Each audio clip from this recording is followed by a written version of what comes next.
واتقوا يوما ترجعون فيه إلى الله ثم توفى كل نفس ما كسبت وهم لا يظلمون. يا أيها الذين آمنوا إذا تداينتم بدين إلى أجل مسمى فاكتبوه وليكتب بينكم كاتب بالعدل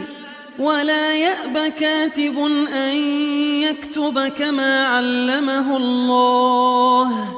فليكتب وليملل الذي عليه الحق وليتق الله ربه ولا يبخس منه شيئا